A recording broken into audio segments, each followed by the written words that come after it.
Hi, I'm Michael, and this guy over here is Jack, and we welcome you to the We Are T1D Podcast. This podcast, we share life with diabetes and let you know the highs and lows of two ordinary blokes just trying to live our best life.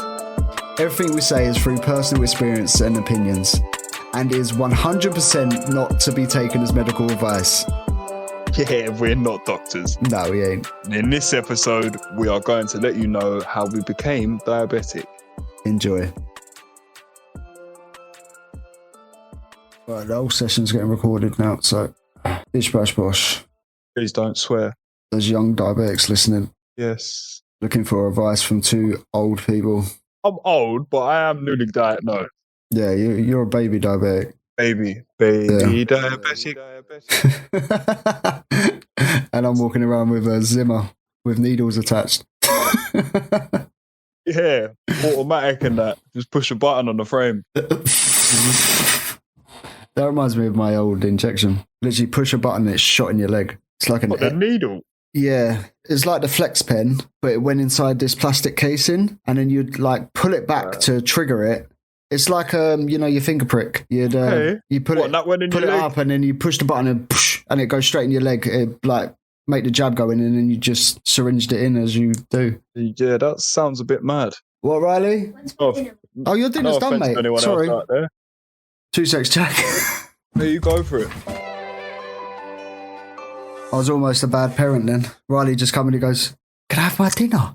I was like, yes, it's done. Oh, that's a bit out of order. Yeah, I know. It's fine. He's playing Valorant.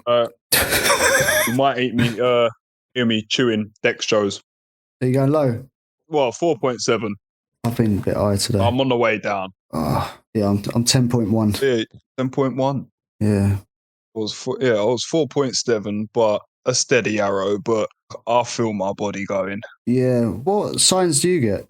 I get very sweaty. Yeah, I get that which sometimes. Is not nice because I stink most of the time when I'm at work because it's usually battling hypos while I'm digging holes. Yeah. Jack, are you working hard or are you going low? I don't know. Yeah, exactly. Usually it's going low. I don't really work hard, to be honest. Now, what's my weirdest sign is I go on like a mad hyper. Like I get so confident and I just waffle when I go low. And then suddenly it gets... That's weird. You'd think it'd be the opposite. Yeah, but then I suddenly go past that little threshold and then suddenly I'm like, oh, I'm a mong. And I can't decide. Yeah, I can't decide on nothing. It hits me like a ton of bricks as well. All of a sudden it will just, I'll feel fine. And then I'll just look at my missus and be, right, where's the dextrose?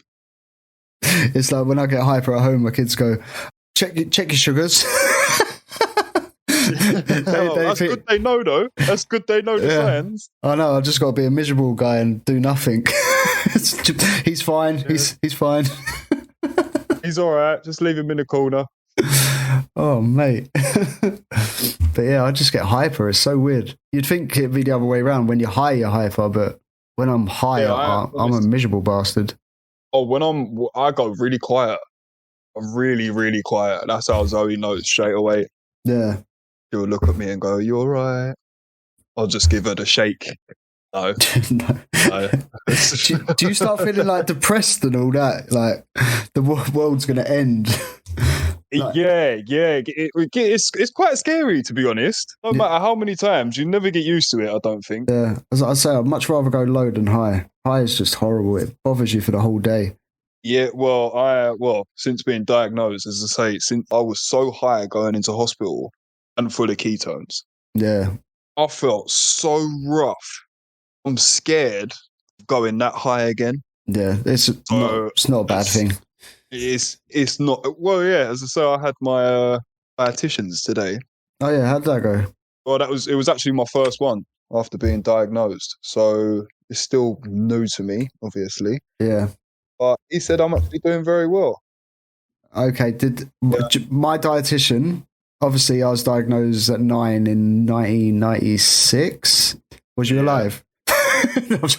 Yeah, I was 4. Okay. Basically, they told my parents he can't eat sweets, he can't eat chocolate, he can't eat this. And it's just like, what? Oh, do you know what? That was the first thing. As soon as I got diagnosed, it didn't even bother me. I didn't go through that phase that went all depressed and thinking, oh, like my life's over. Like, oh, literally, the first thing was going through my head was, I can't eat anything. Yeah. I literally can't eat. I'm going to be on rabbit food for the rest of my life now. It's a bit of lettuce and meat. I think that's why a lot of people go on the keto diets, I guess. Yeah, but I can't be doing that. I need proper food. I was such a foodie before I got diagnosed. Yeah. My worst thing was sweets. That is my guilty pleasure. A bag of Haribos. And I'm not talking a share bag. I'm talking a big bag. Or even them little 5 kilo tubs you get out of Tesco's for about $4.99. Well, you do a whole one? Probably at minimum, I'm not exaggerating. In an evening, I would probably polish off about half of one of them tubs. The night before I got diagnosed. Well, I didn't get diagnosed on a Friday. I went into hospital on the Friday after the doctors. Yeah. On the Thursday evening, I remember I was sitting in bed watching the telly with my wife, getting up and down, going backwards and forwards, having a wee out 17 times within the space of 10 minutes. Oh, wow. I just thought I was drinking too many teas. So, I was sitting down, but what was the snack I had? I had 2 bags of cheese and onion crisps, a whole shit, like the pound bags, Haribo Tang Fastics. Oh, I do like them though, I can't lie. I'll muller the whole pack. The worst thing is I've done that when I was low before. I've eaten a whole pack of sweets thinking, yeah, I do. Oh, wow. What happened then? I was very high. Oh, I bet you. And I was like, why am I so high? I wonder where. 42 Haribos I've just mullered. Was you sick then when you had the ketones? I can't explain it. I just felt, to be honest, on the Friday, I felt quite normal. Yeah. It was the 2 weeks leading up to it, I felt really bad. But on that morning, I woke up and I'm like, I feel all right. Yeah. I don't feel too bad today. Like, I might not even go to the doctors. Like, I don't need to. I'm cured. Yeah. So I actually remember that day, my appointment at the doctor's before they checked my ketones and blood sugars. I think the appointment was about 4:30 in the afternoon. Yeah. At 12:30, because I was off work, obviously, because I felt so rough, I couldn't actually see anything. What? That was the main thing. Like, I didn't really feel rough, as in groggy or depressed or headaches or stressed or anything. I didn't really feel anything like that. I just couldn't see. That's crazy. And I didn't know what was going on. But yeah, at lunchtime, I remember I managed to walk down to my local chicken shop. Yeah. I think here he goes again eating. Yeah, come on. As I say, biggest foodie. I had large chips with peri salt. Nice. And 2 chicken fillet burgers. 2. So you can imagine how many carbs are in that now. Yeah, let me get out my carbs and cows book. Yeah, go on. Wow, I bet that is a lot. Yeah, that was. Oh yeah, well, when I went to the doctors about 2-3 hours later, the first thing they did was the nurse checked my blood sugars. Yeah, and I was 33.1. Whoa! And then obviously she tested my ketones. She looked at me like, "What have you been eating?" Yeah. It's like, well, I've had 2 chicken burgers, some chips, a can of Coke. I actually remember. Oh, full fat Coke as well. Yeah, I forgot to slip that one in. Yeah. Bloody hell. Full fat Coke, whole can. Okay. I remember walking to the doctors, and everyone has a little mint before they go into the doctor's surgery or the dentist or anywhere like that. You don't want to have smelly breath. So I chose to have about 3 soft mints. Not no sugar-free ones, like proper ones. Oh, wow. So that probably booted it up a little bit before I even went in there. Yeah, when they tested my ketones anyway, I was 1.4, my ketones level was. Yeah, that's high. It didn't feel great, to be honest. No, it's just... She sent me straight up to the doctors, and the doctor was like, "Do you live close?" I said, "Yeah, probably about 2-minute walk." Why? He's like, "We'll go and pack a bag, yeah, to the hospital." Oh, wow. Well, what's going on? He didn't even tell me anything. He didn't mention anything about diabetic or diabetes or this or that. He literally just went, "You got to go to the hospital. There's a letter Oh, you got your referral. Nice. That was a lie, though. I still sat there for 45 minutes. Ah, that's mental. It was quite busy. Just say your breathing's messed up. You get seen quicker. Oh, I'll use that one next time. Oh, yeah. We'll have to go. Like Bane out of Batman. Yes. I need to be seen quick. Oh, bloody hell. I just looked in the Carbs and Cows book. Do you know how much 2 chicken burgers and chips is? Oh, go on. What do you reckon? Right. Well, you testing a newbie now, are you? Yeah. And that's off the top of me. I did KFC. I did KFC, though. Well, to be honest, I'm quite confident on this because I've read the KFC nutritional menu about 48 times since I've been diagnosed. Oh. That is my guilty pleasure. Saturday night, boxing, arguing bucket. I thought you were going to say reading the menu. Right, let me try and get this. So you got 2 burgers, say they're about 42 a piece. Oh, that's close. 84. And then the chips, I think, are about 42 as well, maybe. Oh, chips are actually more. Oh, really? Yeah. I don't eat the chips from KFC. I cook my own wedges when I get it. I don't like KFC chips, I can't lie. No, that's why I don't get them. I'll cook my own potato wedges in the air fryer. Yeah, that's probably even more actually, but no, it's not, to be honest. 100 grams, because I only have 100-gram portions. Ah, okay. So 100 grams of potato wedges from Tesco's, lightly spiced, may I add? Ooh. Yeah, continental. It's got a bit of paprika on it, or something like that. I don't know. It's got a funny colour to it, but yeah. I think they're 22 grams. 22 grams of carbs for 100 grams. Oh, well, that's good, because KFC chips are 62 grams. Wow, I didn't think they was that high. Yeah, and the burgers are 47 each. That's just a normal one. Burgers. Yeah. Do you know what's bad? 26 years been diabetic, I didn't know. I've been diabetic 5 months and I pretty much know that menu off by heart. I've always said you're a better diabetic than me. Try. Yeah, I'm so scared of going higher. This is why I'm so on point about, well, not on point, because I still do have days where I'm super high and I'm just screaming at myself, what are you doing wrong? It's the self-hatred you get when you're high, isn't it? Yeah, you just really put yourself down, don't you? It's like your whole world's coming to an end. You can't even blame the food. You know you've messed up somewhere. It's not the food's fault. It's you. It's like the old lottery adverts, isn't it? It's you. Yeah. Oh, we didn't win no money though. Just diabetes. Yeah. Great prize. Oh. How did you get diagnosed anyway? You was a baby when you are? No, I was 9 years old.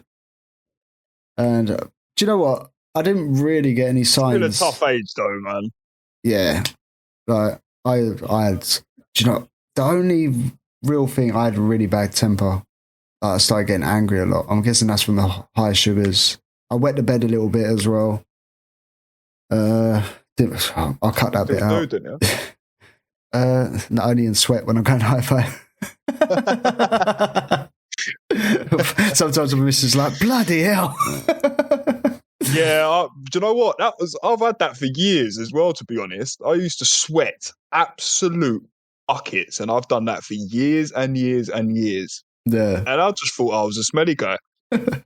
Just thought I was just one of them people that sweat quite a lot. I used to buy this special deodorant, this sodium chloride. But I'm basically putting salt on my armpits. Oh, right. What'd you do? Dip in your chips after? The only guy at McDonald's wiping his chips under his armpit. Oh, why am I picturing it? I don't do that. Viewers don't do that either. Or not viewers, listeners. It's a good point, actually. You can't see me, so you can't actually picture anything at the moment. No. Unfortunately, I know what he looks like, so I've got the mental image. I think I'm a catch. That's what she said, isn't it? Well, sort of. What was I saying? Oh, we're waffling anyway. Back to your story. Sorry. Yeah, my story. I had a bit of a temper. What happened? My mum went to Birmingham to see my nan. And yeah, I was at home with my dad, and I just kept getting like stomach cramps. I was 9, so I'm trying to remember as much as I could. But I just remember rolling around on the floor, holding my stomach, saying, Dad, it hurts. And I was crying, and my dad was just like, you're all right, it's probably a bug or something, like giving a sick bowl. Was it like a sickness cramp, pain, or? I was trying to explain it. It's like... like you just said, you was 9 years old. It's quite a long time ago, isn't it now, old man? Oh, yeah. Wait, let me just take something to bring back my memory. So it was... I'm trying to explain it. It's like a stitch, but more painful. Does that make sense? Yeah, well, yeah, sort of. As close as a stitch as I can possibly imagine, but yeah. Yeah, so it was that, but painful. And then my mum come rushing back. I don't know how long it was. It could have been the same day. It could have been 2 days later. But she panics. She's my mum. She's like, take him to hospital. Rushed me up to a hospital. And obviously stomach pains, and it being 1996, they were like, your appendix. It's your appendix. So I almost had my appendix out, but I got saved by a nurse because a nurse, I think she tested my urine and ketones was found. Me and you know that now, that ketones in the blood is pretty much diabetes. Yeah. But then the nurse goes, I'm 99% sure your son has diabetes. My mum and dad just looking at each other like, what the f*** is that? Yeah. I suppose it weren't really heard about back then, was it? No, that's why we've made our pages and this podcast, though, to make people aware more. Because there's exactly that, mate. Still people in the Stone Age, they don't pay attention to nothing, or they get confused with type 1 and type 2. They're totally different ball games. Yeah, they really are. But we'll get into that another episode. Well, yeah, you can talk for hours upon that. Yeah, definitely. But yeah, and then I remember I was in Hillingdon Hospital in Peter Pan ward, which I think's been knocked down now. There? Is it still there? I don't know. I don't know whether it's still there. I just know I visited there quite a few times in my younger days. Yeah, it's the kiddie one, isn't it? Yeah. But yeah, and they gave me that pen I was talking about earlier that I used to do it in my arms at first. Do you know that? Oh, do you know what? I've had people tell me about doing it in their arms. I can't. Yes. It hurts enough putting your sensor on. Well, it don't hurt putting it on. The click makes you jump. For about 3 days. I jumped to the click. I'm like, oh. Like, do you know what? I have to brain myself up. Oh. I'll sit there with the applicator on my arm, sort of like, go on. Now, and after time, I hesitate and I have to do it again. I suppose I'll get used to it. I think I've done about 6 of them now. I'm still only on my 6th sensor. That's how much of a baby I am in this game. Wow. I think I've been on my sensor a year now. The Libre sensor saved my life. I'm not even joking. My HbA1c used to be, I think it was 78 at its highest. And that's because I didn't test, didn't do finger pricks. Yeah. Mine was 75 when I went into hospital. Oh, bloody hell. That's when I got diagnosed. So you had diabetes for a while without knowing then? Yeah, they did say that I must have, because I had symptoms. Like, obviously, I just thought it was how my body reacted to working something like it. I'm talking years back, years and years and years back. I used to go low. I used to have hypos. Like, I'd go all dizzy, my legs would go shaky, I'd feel all horrible. The first thing I used to reach for was either a chocolate bar that I had numerous amounts of stashed in my lunchbox at work, or a can of Coke. Well, so I always used to have a can or a bottle of Coke sitting in my van whilst I was at work. So I used to I was treating hypos from years ago just without even knowing. Oh, well done. Well, yeah, I'm still here. That's mental. Yeah, as I say, even like I was saying earlier, the sweats. I used to get the sweats. I've had sweats for as long as I can remember. I've been sweaty for. Since you've been diagnosed, do you still sweat as much, like just in general, or is it just when you're hypo now? Oh, no. I literally sweat only when my levels are either going low or high. But I used to be sweaty constantly. Yeah. Because obviously I was either in a hypo or I was hyper. Because obviously I didn't know this, so I had nothing to manage it. I was just cracking on, eating Haribos and drinking Cokes. Oh, that's mental. I don't know how many years ago I can think back. I must at least 7 or 8 years, I reckon. Yeah, see, my mum and dad banned me from Coke when I was about 5 or 6 because I used to go too hyper. So yeah, that's maybe that was when it started. Maybe for 3 years as a kid, I had it and didn't know. Yeah, I didn't know. Even like what everyone says, so you had too much sugar. Too much sugar when you was growing up. When I first got diagnosed, I actually thought that was why. I was rather on the large side when I was younger.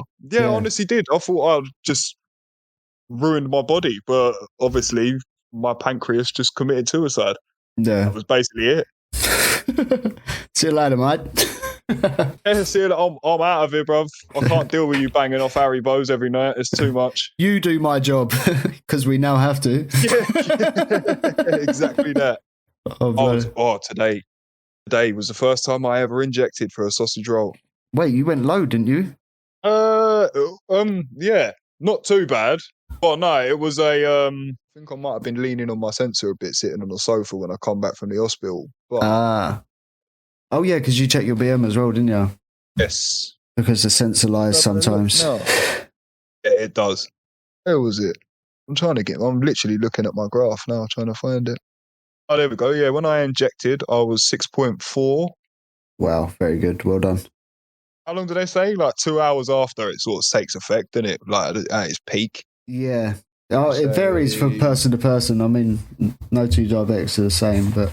So that was 3:30. Next time I scanned was at 5:10, and I was 7.9. It weren't too bad. Yeah. It weren't just a sausage roll either. I had a Maryland cookie. Oh, you naughty.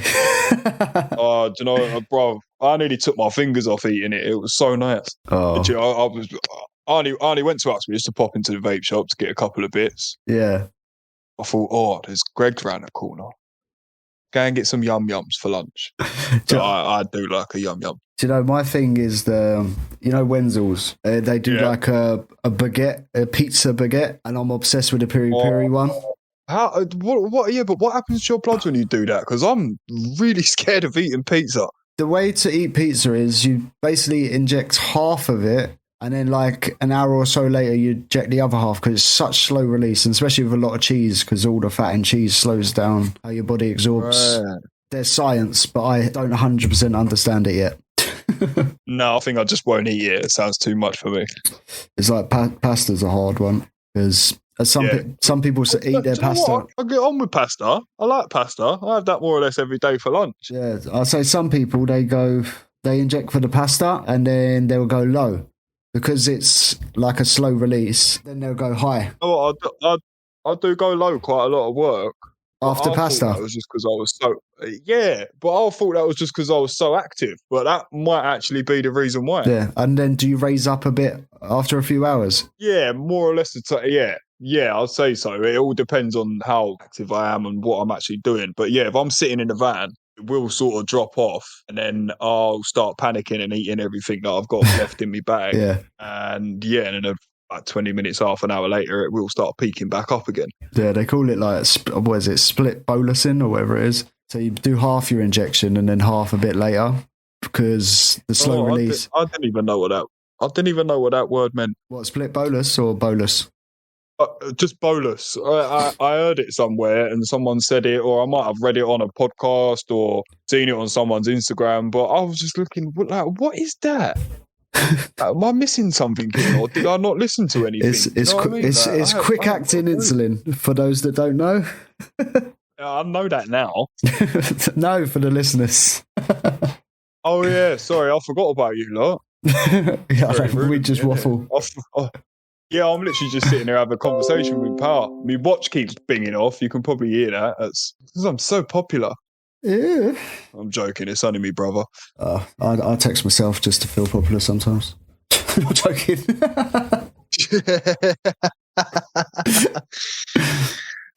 Sounds about right, to be fair. You used to do that back in the day as well, didn't you? Yeah. I seem popular to be popular, you know? Yeah, that's it. Fake it till you make it, mate. Come on. Have you not seen Instagram? I'm not saying nothing. What you had for lunch today? Oh, do you know what? I had my wraps, my famous wraps. And they hit me differently today. That's why I was 10. I don't know what it is. They do not agree with me. I was 8.9 when I ate them, and then I was 10.6 after them. What sort of wraps do you have? Ham, cheese, lettuce, jalapenos, and a bit of sauce. And today they just send me high. You know? The way they affect me, I'm going to say don't eat them. All right, thank you. But I think I'm just unlucky with them. I do like a pita bread. I'm quite partial to a pita bread with my dinner. I don't mind pita bread. Sometimes I do pita bread pizzas with the kids. They're nice. Oh. But I do it with barbecue, not tomato. But barbecue base. Sounds very nice. That might be my way of having a pizza. Well, it says what it is as well, doesn't it, on the packet, so it'll be easier. Well, yeah, exactly that. And I know I'm good with pita bread because I've had them before, so... There you go. There we go. I am giving it what I'm well excited now. I'm having a pizza. Do you eat crisps? I do like a packet of crisps. Do you know the best crisps to have? Go on. Skips. Skips? They're so low in carbs. Yeah, do you know what? I haven't actually looked at Skips, but all I eat is Otsits. There's 7.6 grams for a whole pack. Same as Skips. And because they're so light, you get so many. Yeah. It's not like Walkers, is it? Literally get a pinch of crisps now. When I had my first pack of Walkers, I was so excited to just have a packet of cheese and onion crisps. They are my favourite all-time crisp. I didn't eat them for about 3 months. So the first time I took one in my lunchbox to work and I was just like, right, I'm having you. So I opened them up. I was so disappointed. There was about 8 crisps in there. Do you know what I used to do? I used to open one packet, right? Get another one and pour it into that one just to make it seem like it's a bag of crisps. Yes, that's like 28 grams of carbs though, man. Yeah, I know. I was a bad boy when I was younger. I reckon it's more easier to be a bit more disciplined when you're older. Yeah, it is. Well, when I worked at Greg's, obviously I was 16, 17. My lunch was a Lucas 8 Sport. Yes. Fresh cream apple turnover. Oh my. 2 sausage rolls and a chicken bake. That was just my average. And obviously I was diabetic as well. I didn't carb ratio, so I just used to inject whatever I felt worked. Yeah, that's mental. What? You must have just been so high all the time, though, no? Yeah, I think I was. Yeah, that's mad. That's how I used to live as a kid. So what did you have units in that back then, or is it would just crack on and inject? When I was younger, there was only 2 injections I'd take. So they used to mix quick acting and long acting into one syringe. So you do that in the morning, and then you do it in the evening, and that was it. Well, that's it. Yeah, I think that's why I take my long-lasting morning and night. I think my body's always craved it in a way. Yeah, I do mine every night about 10 o'clock. Yeah, mine's 8. Oh, it's due soon, actually. I see an Instagram post. Put your long-lasting in your toothbrush pot, so you never forget. Because obviously you brush your teeth morning and night, and then you spot your injection. Yeah, I thought it was a brilliant idea. Ain't that bad though. If you've got a shower and it gets a bit steamy in there, the heat. Good point. Maybe yeah, that's a very good point. Oh, fuck it, I'll brush my teeth in the kitchen sink. See, everybody, Instagram hacks are not real. You flawed it. I'm going to go comment now. What about the steam? Oh, let's see. Oh, brother, you need to tell me the page because I'm getting in there before you. You can't be taking my glory. Yeah, spoiled insulin is not good. Do you know what? There's a little tip as well. Although I'm still a baby diabetic, but I'll make it so. It was since you told me a couple of weeks ago, actually, when you was telling me you think you got a spoiled pen when you was going really high. Yeah. Every day I'll open my Nova now and break it out of the fridge. And it goes into my little medical pouch, which I carry with me all the time. Yeah. A mark on the pen, the date. That's quite smart, actually. With a permanent marker. So I know exactly what day that pen was broken and sealed. This is how good of a diabetic you actually are. I told you, I'm obsessed with it. You don't live with it. You've made it your hobby. You enjoy it, I think. Do you know what? I said to my missus, like, everyone kept saying, like, you're going to, like, sort of struggle again, like, with the food wise, because everyone knew I was such food enthusiast. Yes. I've been dieting my whole, like, more or less with gym and training and this and that. And obviously, as I say, I used to be quite a rather large child, so I'm not a stranger to a diet. Yeah. But I'm so used to being so strict with sort of training regimes and gym in the past. So it's nothing really out of the ordinary for me. I've been doing it my whole life anyway. It's just I have to give myself injections before every meal now. Yeah. No, it's really good. Really, really, really good. It's actually inspiring, Jack. Thank you. I'm just going to have this donut. Be right back. I'm joking. I have got two yum yums from Greg sitting outside in the kitchen yum yums waiting for me. I know exactly now. They are 48 grams per 100 grams, and I weigh them before I eat them and calculate it. Usually they're between 73, 75 grams in weight, and that's usually about 36 grams in carbs. Wow. I give myself 4 units. Wow. But yeah, I'm obsessed with it. No, it's good. It's really good. I mean, you care about yourself. You can't knock it. Well, no, yeah, exactly. I don't want to die. No. I don't want to die. Neither do I. I think that about wraps up today's episode. Yeah. If you want to stay up to date with us until then, then drop us a follow on Instagram. Jack's is at We Are T1D, and my Instagram is at T1D_Mike. So until then, take care.